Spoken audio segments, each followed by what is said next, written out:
ప్రభునందు ప్రేమటువంటి యొక్క దేవుని బిడ్డలారా, ప్రార్థన చేసుకుందాం. మమ్మల్ని మిక్కిలిగా ప్రేమించిన యేసయ్య నీకు వందనాలు. దైవించిన నాయన, కొద్ది నిమిషాలు ప్రభు నీ సన్నిధిలో నిలబడి ఉన్నాను. కనికరం చూపి ఆశ్చర్యతిగా నా ప్రభ నీ సెలవు సాటును మరుగుపరుచుకుని చక్కటి మాటలు ప్రభ మాకు వినిపించి మమ్మల్ని బలపరచమని యేసయ్య శ్రేష్టమైన నామములో ప్రార్థన చేస్తాం పరమ తండ్రి, ఆమేన్. 2వ రాజుల గ్రంథము 4వ అధ్యాయము 1 నుంచి చదువుకుందాం. అంతటా ప్రవక్తల శిష్యుల్లో ఒకని భార్య, నీ దాసుడైన నా పెనుడు చనిపోయాను, అతడు యెహోవా యందు భక్తి కలిగిన వాడై ఉండినని నీకు తెలిసి ఉన్నది. ఇప్పుడు అప్పులవాడు నా 2 కుమారులు తనకు దాసులుగా ఉన్నట్టుకై వారిని పట్టుకొని పోవుటకు వచ్చి ఉన్నాడని ఎలీషాకు మొర్ర పెట్టగా. ప్రభునందు ప్రేమటువంటి దేవుని బిడ్డలారా, ఇక్కడ మనం గమనించాల్సింది ఏంటంటే, మొట్టమొదట దేవుడైన యెహోవా ఏలియాని ఏర్పరచుకున్నాడు. అట్లా ఒకరి తర్వాత ఒకళ్ళు ప్రవక్తలుగా వస్తూ ఉన్నారు. ఆ ఏలియా తర్వాత ఎలీషాని దేవుడు ఎన్నుకోవడానికి వరకే ఇష్టపడి ఎలీషాని అభిషేకించమని ఏలీతో చెప్పాడు. ఏలియా ప్రవక్త ఎలీషా ప్రవక్తని అభిషేకించి తన దుప్పటితో పొలం దున్నుకునేటువంటి వ్యక్తిని టచ్ చేయగా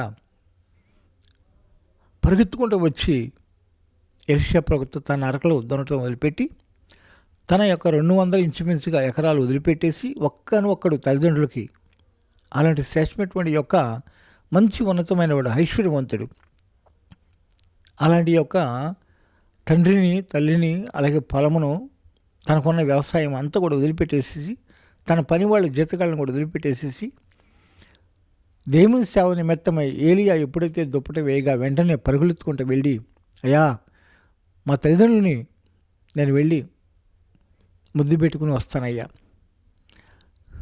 అంటే ఏలియా అంటాడు కదా, నా వల్ల నీకు ఏ నిర్బంధం లేదు, వెళ్ళిరప్పు అన్నాడు. సరే వెళ్ళిపోయాడు. చక్కగా తల్లిదండ్రులు చెప్పుకున్నాడు. ఒక్కగానే ఒక కుమారుడు ఇంచుమించుగా 200 ఎకరాల భూమిని, మరి వెడ్లు, వ్యవసాయము, పనివాళ్ళు, జీతగాళ్ళు అంతరున్న సమస్తాన్ని విడిచిపెట్టి దేవుని సేవ కోసం పరిగెత్తుకుంటూ వచ్చాడు. సంపాదించుకుందామనే కాదు ప్రియమైన వాళ్ళు. తర్వాత చూద్దాము. అయితే ఇక్కడ ప్రవక్తల్లో ఒక శిష్యుడు అనేటువంటి వ్యక్తి అప్పులు చేసి చనిపోయాడట. తన భార్య, తనకి 2 కుమారులు ఉన్నారు. తన భార్య ఈ దైవజనుడి యొక్క ఎలీషా గారి దగ్గరకు వచ్చేసి అంటుంది కదా, అయ్యా దైవజనుడా, నా భర్త భక్తి కలిగినటువంటి వాడని నీవు ఎరిగి ఉన్నావు, కానీ అప్పులు ఉన్నాయి, అప్పులు చేసాడయ్యా, దాన్ని బట్టి నా 2 కుమారులు యవనస్తులను పట్టుకెళ్ళిపోతానని అప్పులు కూడా వచ్చి ఇద్దరిని తీసుకుని వెళ్ళిపోవడానికి కోసం సిద్ధమయ్యాడు. జీతగాళ్ళగా పెట్టుకుంటాడట. అప్పు ఎప్పుడు తీరుతుందో తెలియదు. ఇలాగ నా బిడ్డలను దోసుకోవడానికి కోసం వచ్చాడయ్యా అని బోరుని ఎలీషా ప్రవక్త దగ్గర ఏడుస్తూ మొర్ర పెట్టిందట. ప్రేమేంటి దేవుని బిడ్డలారా, ఏ సమస్య వచ్చినా దేవుడైన యెహోవా పక్షమున, యేసయ్య పక్షమున దైవజనులకు వెళ్ళి చెప్పుకొని ప్రార్థన చేయించుకోవటం, కన్నీటితో ప్రభుని వేడుకోవటం అనేటువంటిది గొప్ప లక్షణం. ఈ స్త్రీ అలా చేసింది. అప్పుడు ఎలీషా ప్రవక్త అన్నాడు కదా, నా నుండి నీకేం కావాలో చెప్పమ్మా, నీ దగ్గర ఏముంది? అయ్యా నా ఇంటిలో కొండ నిండా ఒక నూనె ఉంది, అంతే, ఒక కొండ నూనె ఉంది, అది తప్ప మరి ఏమీనూ లేదంది. సరే అయితే నువ్వు ఊరి మీదకి వెళ్ళి అరువుకి ఖాళీ కొండలు తెచ్చుకో, నీవు నీ పిల్లలు కలిసి తలుపు వేసుకుని ఆ నూనెతో ఆ కొండలను నింపుకోండి అన్నాడు. ఇదేంటండి, ఖాళీ కొండలు తెచ్చుకోవడం ఏంటి? ఒక కొండలో నూనె ఇంచుమించుగా 4 గదులు సరిపోయేంత నూనె ఆ కొండలు తెచ్చుకొని, సపోజ్ ఒక 100 కొండలు తెచ్చుకుంది అనుకోండి, 100 ఖాళీ కొండలు తెచ్చుకుంటే 100 ఖాళీ కొండలు నిండుతాయా? ఒక కొండలో నూనె పోస్తే? అనుమానించాల. దైవజనుడు చెప్పిన మాట ఖచ్చితంగా ఆయన చెప్పిన మాట ప్రకారం నేను చేస్తానని విశ్వాసం కలిగి అరువుకి కొండలు తెచ్చుకొని, ఖాళీ కొండలు, ఎంటీ కొండలు తెచ్చుకొని తన బిడ్డలు కలిసి ఈమె ఆ కొండలో ఉన్న నూనె ఎత్తి పోస్తుంటే పెద్ద కుమారుడు వచ్చాడు ఖాళీ కొండ తీసుకుని, నిండిపోయింది. రెండో కుమారుడు వచ్చాడు, నిండిపోయింది. అలా పెద్దవాడు తర్వాత చిన్నవాడు తర్వాత పెద్దవాడు, ఈ విధంగా కొండలన్నీ నిండిపోయినాయి అంట. తల్లి అంటుంది కదా, అయ్యా తీసుకురండి అంటుంది. ఇంకా లేవమ్మా, అన్ని పుల్లు అయిపోయినాయి అమ్మా అని చెప్పాడు. ప్రియమైనటువంటి దేవుని బిడ్డలారా, ఎప్పుడైతే ఈ మాట చెప్పగానే ఆ కొండలో ధార ఆగిపోయిందంట. ఇక ఎంత ఆశ్చర్యం అండి! దేవుని ఆశీర్వాదాలు, దేవుని దీవెనలు, దేవుడు చేసే అద్భుతాలు, ఆశ్చర్యమైన కార్యాలు ఎంత గొప్పవో చూడండి. ప్రియమైన వాళ్ళారా, దేవుని యందు విశ్వాసం ఉంచి మనము కన్నీటితో మన పాపాలు ఒప్పుకొని పశ్చాత్తాపడి ప్రభు వైపు చూస్తే ఖచ్చితంగా దేవుడు మనకి ఉన్నతమైన స్థితిలో స్థానంలో ఇస్తాడు. మన అవసరాలు, మన కష్టాలు తీరుతాయి, సమస్య పరిష్కారం చేస్తాడు. కానీ కలవసిల్లో యేసు కాచినటువంటి యొక్క ప్రశస్తమైనటువంటి యొక్క రక్తం ద్వారా కడగబడి పరిశుద్ధపరచబడి ఆయన నామపేట నమ్మి బాప్తిసం పొంది రక్తమాంసాల పాలిభాగస్తులు అవుతూ దేవుని రాజ్యమునకు వారసులు కావాలి. మొట్టమొదట నా నీతిని, నా రాజ్యమును ప్రభు వెతకమని చెప్పాడు. ప్రభు సంపాదించుకోవాలి. పరలోకాన్ని టికెట్ సంపాదించుకోకుండా ఎన్ని ప్రయాసాలు పడినా అదంతా వేస్ట్. దేవుడు మెచ్చుకోడు. చూసారా, ఈ తల్లి అలా చేసింది కనుక అద్భుతమైన కార్యం జరిగింది. అయితే అటు ఉంచుదాం. ఈ ప్రవక్త చివరిలో అమ్మా, ఈ అమ్మాయి పరిగెత్తుకుంటూ వెళ్ళిపోయి దైవజనుడిని అడుగుతుంది, అయ్యా దైవజనుడా, నిండిపోయాయి కొండలో, తెచ్చుకున్న కొండలు అన్నీ ఫుల్ అయిపోయినాయ్యా అని చెప్పింది. అప్పుడు దైవజనుడు ఏం చేశాడు, అమ్మా కొండలు నిండిపోయినాయా, ఎన్ని కొండలు తెచ్చుకున్నావు? 100 తెచ్చుకున్నానయ్యా. దక్షిణ భాగం ఇచ్చేసాయి, ఒక 10 కొండలు, లేకపోతే ఒక కొండ ఇటుపడాయి అనలా. 12 అరకలు దున్నేటువంటి పొలం ఇంచుమించుగా 200-250 ఎకరాలు ఒక్కడే కొడుకు అయి ఉండి కూడా వదిలిపెట్టేసి దేవుని కొరకు బ్రతకాలని, దేవుని కొరకు సేవ చేయాలని, దేవుని ప్రజలకు సేవ చేయాలని, దేవుని యొక్క బిడలను దేవుని వైపు తిప్పాలని, అన్యులైనటువంటి వారిని, అనేకులైనటువంటి వారిని, ఇశ్రాయేలు ప్రజలను ప్రభు వైపు మళ్లించాలి, పరిశుద్ధంగా జీవింపజేయాలని చెప్పేసి పూనుకున్నటువంటి వ్యక్తి దేవుని మీద ఆధారపడటకు, దేవుని సేవ చేయుటకు, ప్రవక్తగా ఉండటానికి దేవుడు ఎంచుకున్నాడు. ప్రియమైన దేవుని బిడ్డలారా, అక్కడ ఎప్పుడైతే ఈ మాట చెప్పిందో నిండిపోయి నేను చెప్పగానే వెంటనే ఏం చేసాడు తెలిసిన, ఆ నూనె అంతా కూడా అమ్మేసుకోండి, ముందు అప్పులు వాడికి అప్పులు బాకీ తీర్చేసేయండి, మిగిలినటువంటి యొక్క డబ్బుతో నీవు నీ పిల్లలు బ్రతకండి అని చెప్పారు. ప్రభువు పేరట బ్రతకండి, ప్రభువుకు నమ్మకంగా ఉండండి, విశ్వాసం కలిగి ఉండండి, భక్తి కలిగి ఉండండి, ఇంకా విజేత కలిగి ఉండండి, దేవుని రాజ్యమునకు వెళ్ళే అంతవరకు నమ్మకంగా ఉండండి. మీ ద్వారా అనేక మందిని రక్షణలో నడిపించడానికి ఈ కొండల సాక్ష్యంగా ఉండాలి. ప్రియమైనటువంటి దేవుని బిడ్డలారా, అలాంటి గొప్ప కార్యం చేసినటువంటి యొక్క అద్భుతమైనటువంటి యొక్క దేవుడైన యెహోవా తన దాసుడు ద్వారా, ప్రవక్త అయినటువంటి ఎలీషా గారి ద్వారా ఆ తల్లికి ఉన్న విశ్వాసం బట్టి తన బిడ్డలను రక్షించుకోవడానికి ఈ కొండలు కూడా సాక్ష్యం. ఈ ఖాళీ కొండలు తెచ్చుకుంటే నిండిపోయినటువంటి యొక్క సంఘటన ఆ బిడ్డ మంచి సాక్షిగా నిలబడింది.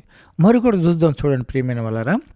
8వ వచనం, ఒక దినమందు ఎలీషా షూనేము పట్టణమునకు పోగా అచ్చట గనులైనటువంటి యొక్క స్త్రీ భోజనముకు రమ్మని అతని బలవంతం చేశాను కనుక అతడు ఆ మార్గమున వచ్చినప్పుడల్లా ఆమె ఇంట భోజనము చేసి వచ్చాను.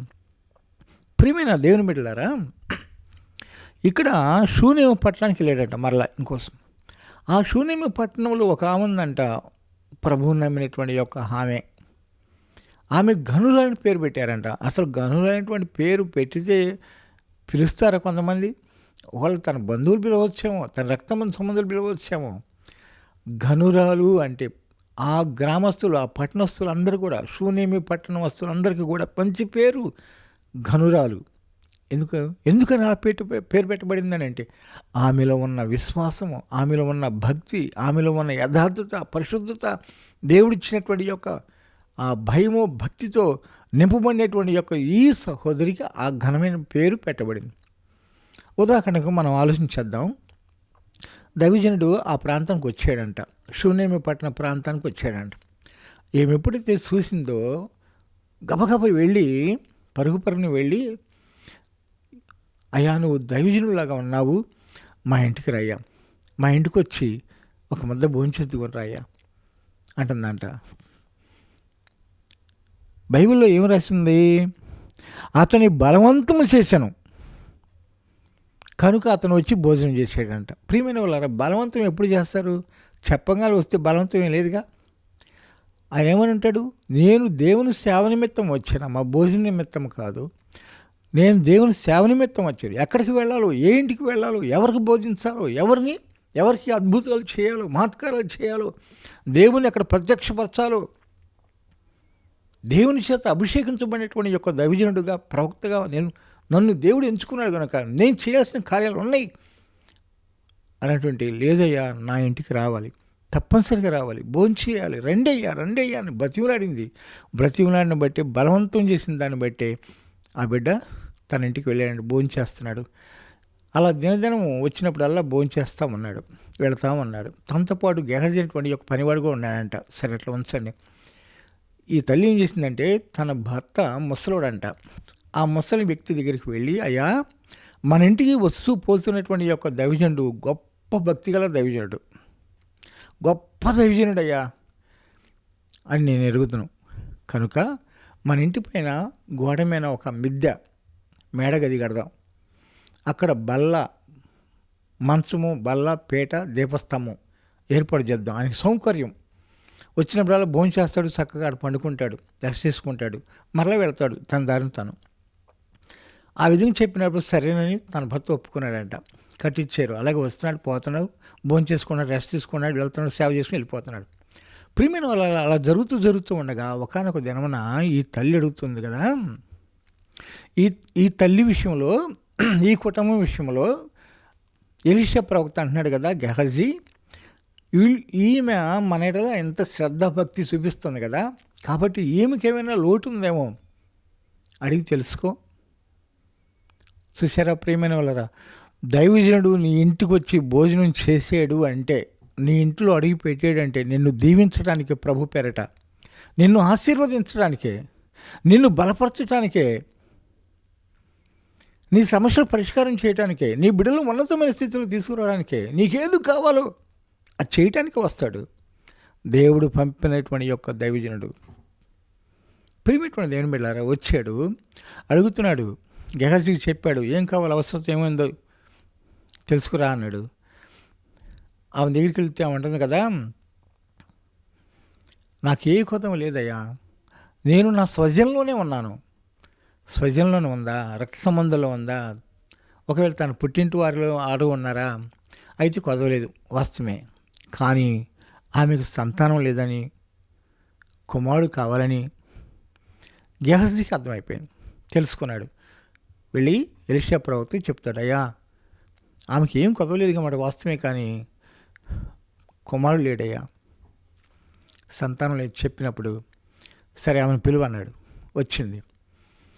ఎలీషా ప్రవక్త అంటున్నాడు కదా, 14వ వచనం, ఆమె నేనేమి చేయగోరుచున్నదని వారిని అడగగా గెహజీ ఆమెకు కుమారుడు లేడు మరియు ఆమె పెనిమిడి ముసలివాడని అతనితో చెప్పాను. అందుకు అతడు ఆమెను పిలవమనగా వాడు ఆమెను పిలిచాను. ఆమె వచ్చి ద్వారబంధం నిలవగా ఎలీషా అంటాడు కదా, మరుసటి ఏట ఈ ఋతువు నీ కౌగిట కుమారుడుండునని ఆమెతో అనను. అప్పుడు అంటుంది కదా, ఎప్పుడైతే ఈ మాట అన్నాడో, ఇదే ఋతువున, మరుసటి ఏట ఇదే ఋతువున నీ కవిగిట కుమారుడు ఉంటాడమ్మా అని చెప్పాడు ఘనురాలతో. అవంటది కదా, దైవజనుడా నా ఏలిన వాడా, అలా అనవద్దు.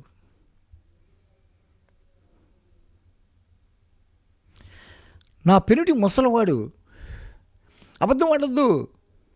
చూసారా, అబద్ధం ఆడు, దైవజనుడు అబద్ధం ఆడతాడా? నా ఇంటికి పోస్తున్నటువంటి యొక్క వ్యక్తి, ఆయన గొప్ప దైవజనుడు, భక్తి కలిగినటువంటి వాడని తన పెనుడికి చెప్పుకుంది కదా, అబద్ధం ఆడుతున్నాడా మరి? గొప్ప దైవజనుడు, భక్తి కలిగినటువంటి దైవజనుడు లేదు. ప్రియమైన వాళ్ళరా, ఆయన అబద్ధం ఆడేవాడు కాదు. అయితే ఎందుకన్నా మాట అంటే, నా పెనుటి ముసలివాడు, అది జరిగే పని కాదయ్యా అని చెప్పేసింది. అయితే దేవునికి అసాధ్యమైంది ఏమనుందా? దైవుని సేవకుని దైవజనుడి యొక్క నోటి నుండి వచ్చినటువంటి యొక్క మాట ఖచ్చితంగా జరిగించి తీరుతాడు ప్రభు. యేసుక్రీస్తు వారు ఎలా జన్మించాడు? మరియమ్మ తల్లి గర్భవతి ఎలా అయింది? పెళ్లి కాక మునిపే గర్భవతిగా ఉంది. ఎలా అవుతుంది? దేవదూత చెప్పింది కదా. దేవదూత ఏమని చెప్పాడు? నువ్వు గర్భవతి కుమారునికి అంటావు, పరిశుద్ధాత్మ నిన్ను ఆవరించును, ఆయన శక్తి నిన్ను కమ్ముకొనును, సర్వోన్నతుని శక్తి నిన్ను కమ్ముకొనును, పుట్టబో శిశువు గొప్పవాడైపోతాడు, ఆయన లోక రక్షకుడు ఇటువంటి యొక్క క్రీస్తును కనబోతున్నాము అని చెప్పినప్పుడు ఆశ్చర్యపోయింది. ప్రియమైనటువంటి దేవుని బిడ్డలారా, దేవునికి అసాధ్యమైంది. షారా భర్త అబ్రహాం గారు ముసలి వ్యక్తి. అలాంటి యొక్క వృద్ధాంపులో ఉన్నటువంటి విషయంలో శారా కంటే నవ్వు వచ్చిందట ఈ మాట అనగానే. ముందు నాటికి నువ్వు కుమారుడు కంటావని చెప్పినప్పుడు, నువ్వు గర్భవతి కుమారుడు కంటావని చెప్పినప్పుడు నవ్విందట. ప్రియమైన దేవుని బిడ్డలారా, ఎంత ఆశ్చర్యం. అలాగే ఎలిజబెత్తమ్మ కూడా ఆ వృద్ధాప్యంలో ఉండగా ధూపం వేసేటప్పుడు జకర్యాతో ప్రభు ప్రత్యక్షమై దేవదూత రూపంలో ఉండి ప్రార్థన చేస్తున్నాడు. జకర్యా, నీ ప్రార్థన దేవుని సన్నిధికి కనబడింది కాబట్టి నీ భార్య గర్భవతి కుమారునికి అంటది అని చెప్పినప్పుడు ఆయన కూడా కొంచెం డౌట్ పడ్డాడంట. దానికి నీ కుమారుడు కనే వరకు, యోహాను పేరు పెట్టే వరకు కూడా నీవు మౌనమై ఉంటావు, అంటే మగవాడుగా ఉంటావు అని చెప్పాడు. అలాగే చక్కటి కుమారుడు పెట్టాడు, యోహాను పేరు పెట్టాడు, నోరు వచ్చేసింది. ప్రియమైనటువంటి వారలారా, ఇలాంటి అద్భుతమైన కార్యాలు ప్రభువు చేసేటువంటి గొప్ప కార్యాలు, ఉన్నది లేనట్టుగాను లేనిది ఉన్నట్టుగా చేయగల సమర్థుడు మన ప్రభు అయిన యేసుక్రీస్తు వారు. కాబట్టి తల్లి అంటుంది కదా, ముసలివాడయ్యా నా పెనిమిటి, అది ఎలా జరుగుతుంది? కాబట్టి ఇది అబద్ధం ఆడద్దు, వద్దు, అసలు ఆ మాట అనొద్దు అన్నాడే. కానీ అప్పుడే స్పష్టంగా గర్భవతి అయి చక్కటి కుమారుడికి అంది. శూన్యమీరాలు, గనురాలు. ఆ కుమారుడు ప్రియమైనటువంటి దేని బిళ్ళారా, ఎదుగుతూ బాల్య వయసుకు వచ్చిన తర్వాత తన తండ్రి అమ్మటే పొలంలోకి వెళ్ళాడంట. పనివాడు పనిచేస్తామన్నారు. ఈ కుమారుడికి ఏమైందంటే తలకాయ పోటు వచ్చిందంట, తలనొప్పి వచ్చేసింది. అట్లాగే ఏడుస్తున్నాడు. ఆ తండ్రి ఏం చేశాడంటే ఒక పనివాడిని పిలిచి, అయ్యా నా పిల్లవాడిని ఇంటికి తీసుకెళ్ళు, తన తల్లి దగ్గరికి తీసుకెళ్ళి అయ్యా అని చెప్పాడు. అలాగే తీసుకెళ్ళి ఆ పనివాడు తీసుకెళ్ళాడు. ఇంటికి తీసుకెళ్ళిన తర్వాత వెంటనే ఏం జరిగిందంటే, ఆ తల్లి బాధ చూసి తొడమైన పండుగ పెట్టి ఏ జంతుబామో ఏముతో అప్పుడు ఏ ఆకు పసరో ఏముందో ఏం పూసిందో పాపం ఏం జరిగిందో కానీ మొత్తానికి ఆ బిడ్డ తలకాయ పోటు అని చెప్పి చచ్చిపోయాడు. మధ్యాహ్నానికి చనిపోవడం జరిగింది. అప్పుడు వెంటనే ఆ పిల్లవాడిని ఎలీషా పండుకునేటువంటి యొక్క మేడ గదిలో పండుకోబెట్టి పనివాడిని తన పెనుడికి చెప్పి పనివాడిని గాడిదని పంపించమని చెప్పి ఆ గాడిద మీద ఎక్కి పనివాడిని శీఘ్రంగా తోలయ్యా అని చెప్పింది. నేను సెలవిస్తే తప్ప నువ్వు సోలో, లేకుంటే వద్దు పని అని చెప్పేసి వేగంగా వెళ్ళారు. కరిమేలి పర్వతం మీద ఉన్నాడు మన యొక్క ఎలీషా ప్రవక్త. అక్కడికి వేగంగా వెళ్ళిపోతామంది, కొండెక్కుతుంది. ఆ సమయంలో ఎలీషా ప్రవక్త చూశాడు, ఒరే శూన్యమిరాగులాగా ఉందే అని చెప్పేసి ఆయన గేహజీని ముందుగా పంపాడు. ఏంటో విషయం అవేం చెప్పట్లా. నీ కుమారుడు నీ భర్త నీవు క్షేమమేనా అని అడిగాడు ఎలీషా ప్రవక్త. క్షేమమేనా ఉంది. గేహజీ చెప్పాడు, ఏంటో ఆమె సమస్య, ఈ కర్రకి వెళ్ళిపోయా నా కుమారుడు చనిపోయాడు. సరే వెళ్ళేసి ఆ కర్ర పెట్టేసి పిల్లవాడు మీద పెట్టి లెగుస్తాడని చెప్పాడు. కానీ ఆ శూన్యం మీద వదిలిపెట్టలా. దైవజనుడి కాళ్ళు పెట్టుకుంది. నువ్వు వస్తేనే అని చెప్పి కాళ్ళు బట్టి మీద పడి ఏడుస్తుంది. ప్రియమైన వర్లారా, ఈ విడిచేటప్పుడు సరేనని చెప్పి ఎలీషా ప్రవక్త కూడా వచ్చేసాడు. శూన్యం వెళ్ళిపోయి ఆ ఇంటికి వెళ్ళిపోయాడు. ఆ మేడగదిలో పొరను పెట్టుకునేటువంటి యొక్క బిడ్డను చూసి బారుగా ఆ బిడ్డ మీద వెట్టగలగటానికి ప్రార్థన చేసి పండుకున్నాడు. అలా లేసుకొచ్చున్నాడు, మళ్ళీ వెళ్తున్నాడు. అలాగా చేశాడు. అట్లా పండుకునటం, ఆ బిడ్డ ఒంటికి వెట్టబుట్టినట. తాను దిగి ఇంటిలో యువతల నుండి అవతలకు ఒకసారి తిరిగి నడిచి మరలా మంచం మీద ఎక్కి వాని మీద పొడుగుగా పండుకొనగా బిడ్డ 7 మార్లు తుమ్మి కళ్ళు తెరచెను. అప్పుడు అతడు గెహాజీని పిలిచి ఆ శూన్యమీరాలను ప్రియమైన వాళ్ళారా, వెంటనే అలాగా ఆ ఎలీషా ప్రవక్త ఆ బిడ్డ మీద బారుగా పండుకోవటం, మళ్ళీ లేవటం, అలా అటు ఇటు తిరగటం, మళ్ళీ వచ్చి పండుకోవడం, ఇలా చేసినప్పుడు అంటే 7 మార్లు తుమ్మి పిల్లడు చనిపోయిన వ్యక్తి తుమ్మాడంట. ఆ శవం తుమ్మి కళ్ళు తెరిచి లేచి కూర్చోవడం జరిగింది. ఆ శూన్యమీరాలను పిలిపించి ఆ బిడ్డని శూన్యమీరాలకు అప్పచెప్పారు. చాలా ఆశ్చర్యపోయింది. ప్రియమైనటువంటి దేవుని బిడ్డ, ఒకటి గమనించాలి ఇక్కడ ఏంటంటే, సాగిలిపడిందంట ఆ తల్లి. ఒకటంది చనిపోయినప్పుడు ఏమందంటే, అయ్యా నేనేమన్నా బిడ్డని ఏమన్నానా? ఎందుకు ఇచ్చిన తర్వాత మరలా ఆయన చనిపోయి నాకు అందుకు అవమానం రావాలని చెప్పి ఏడిచింది. ఇప్పుడు ఏమైంది? బహుగా సంతోషపడుతుంది. నువ్వు దైవజుడివని నేను నమ్ముతున్నానని చెప్పేసి కాళ్ళ మీద సాష్టాంగ నమస్కారం పడింది. ప్రియమైనటువంటి వాళ్ళారా, ఇలాంటి అద్భుతమైన కార్యములు ఎన్నో మన ప్రభు అయినటువంటి యేసుక్రీస్తు యెహోవా ఖచ్చితంగా చేయగల సమర్థుడు. మన కుటుంబాల్లో ఉన్న సమస్య పరిష్కారం చేయగలని ప్రభుపేట మనం చేస్తున్నా. నీ కుమారుడు లేడా? సంతానం లేదా? లేకుంటే అప్పులు పాలై ఉన్నావా? లేకుంటే నీ పిల్లలు చదువులో పాస్ కావట్లేదా? లేకపోతే ఇంకే పని చూపించాలా? ఉద్యోగం రాలేదా? వివాహం కావట్లేదా? ఎన్ని సమస్యలు వచ్చినా ప్రభు అద్భుతమైన కార్యం చేయగల సమర్థుడు. నేను ఒకసారి రేపల్లి వెళ్ళాను. రేపల్లో ఉదయకాలం ఆ రాత్రి ప్రార్థనలో ఉన్నాము. తెల్లగట నేను లేచి ఇంటికి రావడానికి కోసమై రైలు బండి ఎక్కడానికి నా దగ్గర 5 రూపాయలు మాత్రమే ఉన్నాయి. 5 రూపాయలు టికెట్. అక్కడ రేపల్లో ఎక్కితే 5 రూపాయల టికెట్, తెనాల్లో దిగుతాం. మరి తెనాల నుంచి ఇంటికి వెళ్ళాలంటే ఏం లేవు. అయినప్పటికీ కూడా ఏం చేశానంటే, అక్కడ దేవుడు నన్ను ప్రేరేపణ చేస్తున్నాడు. ఈ 5 రూపాయలతో కనీసం 2 ఇడ్లీ తిందామన్నా తింటే డబ్బులు ఉండవు. నా ప్రయాణం ఎట్లా? అప్పుడు ఏం చేశానంటే దేవుణ్ణి అడిగా, ప్రభు ఏం చేయమంటావు అంటే, గృహాలు దర్శించమని, కనపడ్డ వారికి బాగా ప్రార్థన చేయి అని చెప్పి ప్రభు నాకు ప్రేరేపణ చేస్తున్నాడు. సరే నేను వెళ్ళాను, ఒక ఇంటికి వెళ్ళాను. అటు 2-3 ఇంటికి వెళ్ళాను, కానీ ఎవరు పట్టించుకోవాలా. నాకు కూడా ఇక వేసారిపోయి ఆకలి అవుతుంది, నాకు షుగరు. ఏం చేశానంటే, ప్రియమైనటువంటి దేవుని బిడ్డ రోడ్డెక్కాను. రోడ్డెక్కి బారుకి వస్తున్నా, స్టేషన్కి వెళ్ళిపోదాము, తర్వాత అని చెప్పేసి ప్రభు ఎవరు ఎంచుకోలేదు కదా, వచ్చేస్తున్నాను ప్రభు అని చెప్పేసి ప్రాణం చేసుకుంటూ వస్తున్నా. కళ్ళమ్మ నీళ్ళు కాచుకుంటే ప్రాణం చేసుకుంటూ వస్తున్నా. అక్కడ ఒక చర్చి ఉంది, రెబ్బవాళ్ళ చర్చి. ఆ ప్రాంతానికి ఆ రోడ్డు మీద ఆ ప్రాంతం తినగా వచ్చేసరికి ఒక చీర కట్టుకొని ఒక మంచి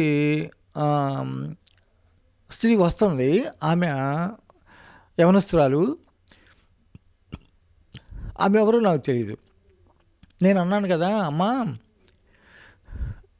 నేను దేవుని సేవకుని, నీ కొరకు ప్రార్థన చేయడానికి కోసమే నేను నిన్ను పలకరిస్తున్నాను.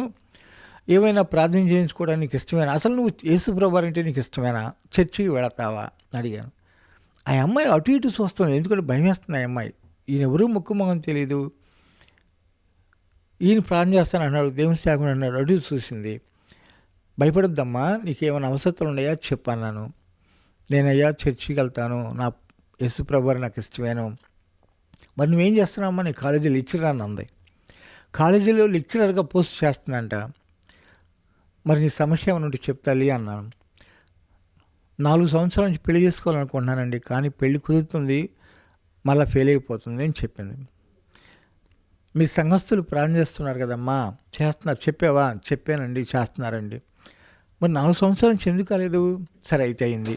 నేను ఇప్పుడు ప్రార్థన చేస్తానమ్మా, దేవుడు ఖచ్చితంగా ఇదే సంవత్సరం నీకు మ్యారేజ్ అయిపోతుందమ్మా అని చెప్పేసి ప్రార్థన చేశాను. ప్రియమైన వాళ్ళారా, ప్రార్థన చేశాను, సెలంబర్ తీసుకున్నాను. చేసిన తర్వాత నాకు ఒకసారి ఫోన్ చేయమని వివాహం అయిన రోజునే అని అన్నాను. అంతే ఇంటికి వచ్చేసాను. ప్రియమైన వాళ్ళారా, 2 నెలల్లోనే ఖచ్చితంగా వివాహం అయిపోయిందంట. ఆ బిడ్డ సంతోషంగా ఉంది. నేను ఫోన్ చేసినప్పుడు అయిపోయింది పాస్టర్ గారు నా వివాహం అని చెప్పేసి ఆ బిడ్డ బహుగా సంతోషపడింది. అలాంటి ఆశ్చర్యమైనటువంటి కార్యాలు ప్రభు మన పక్షం చేస్తాడని ప్రభునందు విశ్వాసం ఉంచి దైవజనుడి దగ్గరికి వెళ్ళి ప్రార్థన చేయించుకోండి. దేవుడు మిమ్మల్ని దీవించును గాక. ఆమేన్. God bless. ప్రార్థన చేసుకుందామండి.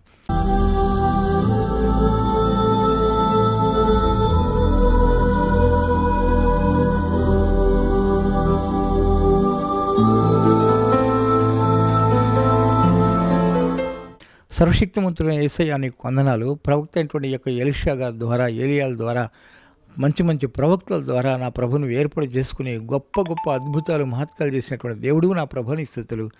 ఆ తదువరి ప్రభుని యేసుక్రీస్తు నువ్వే కుమారుడుగా అవతరించి ఈ లోకానికి వచ్చి చాలా అద్భుతాలు మహత్కాలు చేసి మరలా శిష్యులను ఏర్పాటు చేసుకుని నాకంటే గొప్ప కార్యాలు చేస్తారని చెప్పి శిష్యులను ఏర్పాటు చేసి ప్రపంచమంతా పంపించిన దేవుడు ప్రభువ, వాళ్ళు హతులైపోయి ఉన్నారు సేవకులు. అయినప్పటికీ కూడా ప్రభువ, ప్రపంచంలో నీ యొక్క సేవ నేను విస్తరిస్తాను, నీకు వందనాలు. ఇంకా పనివాళ్ళు కావాలని సెలవిస్తున్నావు కనుక ప్రభు నీ దాసుని ఏర్పాటు చేసుకో. అనేకులకు ప్రభు అద్భుతాలు మహత్కాలు జరిగించి నీ పట్ల విశ్వాసం కలిగి ఉండి భక్తి కలిగినటువంటి వారిగా నమ్మి బాప్తీసం తీసుకుని నీ రాజ్యం వారసులుగా ఉంటానికి సహాయం చేసి పెట్టమని, నీ రక్తంతో ముద్రవేయమని ఈ యొక్క ప్రభావాన్ని నాయన మరి ఎలోహిమ్ అనేటువంటి యొక్క ఈ ఛానల్ని కూడా ప్రభు ఈ బిడ్డలను కూడా బహుగా దీవించి ఆశీర్వదించి రక్తంతో ముద్రవేయమని యేసయ్య శ్రేష్టమైన నామములో ప్రార్థన చేస్తాం పరమ తండ్రి. ఆమేన్. మన ప్రభువును రక్షకుడు యేసుక్రీస్తు వారి యొక్క కృప ఆయన సన్నిధి నిత్యం మనందరికీ ప్రపంచవ్యాప్తంగా ప్రభు తోడేయండి. ఆయన యొక్క సన్నిధిలో కాపాడను గాక, అద్భుతాలు మహత్కాలు జరిగించును గాక. ఆమేన్. God bless you. అందరికీ వందనాలండి.